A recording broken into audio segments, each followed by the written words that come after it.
We have seen so many children come into schools who are exposed to violence, issues that place our children in jeopardy every single day. Bullying and harassment. Domestic violence, neglect, abuse. We've had a multitude of suicides. I've got kids here that have seen a dead body in the street. They think, am I going to be next? We had a first grader choking himself, saying he wanted to die. Survival trumps learning for children who have trauma in their life. And when survival trumps learning, learning is going to be compromised.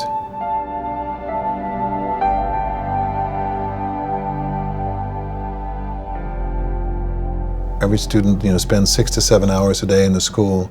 If they live in a chaotic environment at home, many times the school is the only safe, sane place where they feel that their well-being is regarded. It becomes a real important survival tool in students' lives. We talked about what bullying is. Now, who can think of a way that someone is bullying? Children who deal with traumatic issues, their mind is not on the schoolwork. As educators, we need to address the emotional, the social, the physical, and the intellectual parts of children. When you think of 1/3 of the students that are in your classroom impacted by the traumas that are going on in their life. The Compassionate Schools Initiative in Washington State and the training that accompanies that is really to help teachers better understand what trauma does to students' ability to learn. My staff went through extensive training. They welcomed it. It was a huge paradigm shift of changing attitudes and perceptions. It talked about adverse childhood experiences and how it affected the child. We ask a student, what happened to you, instead of what's wrong with you? We know the problems that they have, but really understanding how it affects them, the long-term effects of it, has been real helpful to us. Active listening. Sometimes it's the quiet kids. They put on a mask and you have no idea what's going on. I'm always asking, hey, how's it going? We're here to help you. It's all about building a relationship with the kid. We have to be able to intervene right away.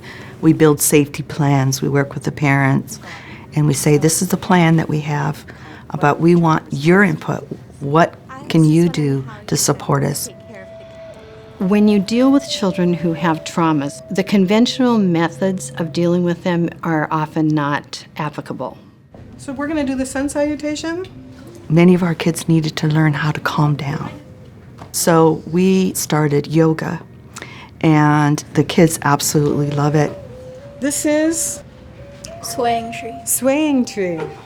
It's not our intent to turn teachers into counselors or social workers for their students, but to really create the climate and the culture in the school that benefits their ability to learn. High five. All right.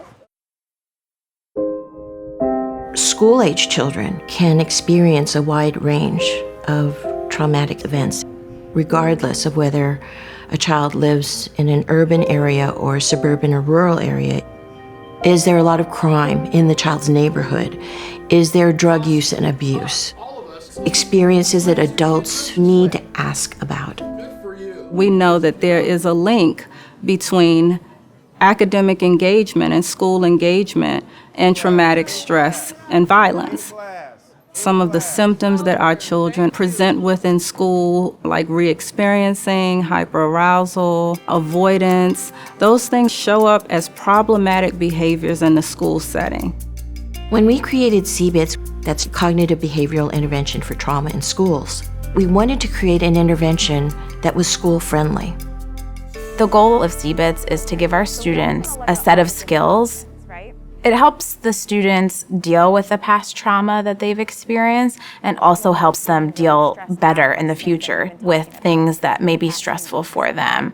We're going to be using the fear thermometer in order to kind of assess how we're feeling, okay? CBITS is a 10-week intervention that gives kids individual and group sessions. It includes all kinds of activities that make trauma bearable. We talked about different relaxation strategies that we can use when we're feeling really stressed out. It's an intervention that is fun and is appropriate for kids in the adolescent developmental stage. They learn ways to cope with the anxiety how to work through those moments when they're thinking about the incident, really teaching them problem-solving skills. What that means is that we have children that are better able to attend in class, better able to have strong social relationships and make healthy attachments to both peers and adults. Those are the things that make for successful personal and academic lives. In our school system, everybody is responsible for our children, from the custodian to the cook to the classroom teacher to the school secretary to the building principal. Every school in Grand Forks County has signed on to do primary prevention and intervention for kids. The Safe for Tomorrow's project addresses childhood exposure to all types of violence. We work closely with very good partners across our community to make sure that our students are safe. We bring therapists that are trained in trauma therapies into the schools to meet with students who have been exposed to violence. It's important to have trauma-informed care, trauma-informed teaching. Bullying can stay with you forever, and it can leave scars. It can tear you apart. We had indicators that bullying is going on, especially cyberbullying. The anti-bullying training that we took gave us a background on how to conduct, say, class meetings and how to train other teachers. We have our own social workers and counselors, so if there is a report of bullying or violence, we have a systematic way to manage that across all of our school facilities. Our counselors do a very good job of alerting staff of potential students that are going through problems. If we hear that students are going through some kind of abuse, we're obligated to report that. A lot of students don't understand that they are in abusive situations, so we focus a lot on relationships, talking about what does a normal, healthy relationship look like.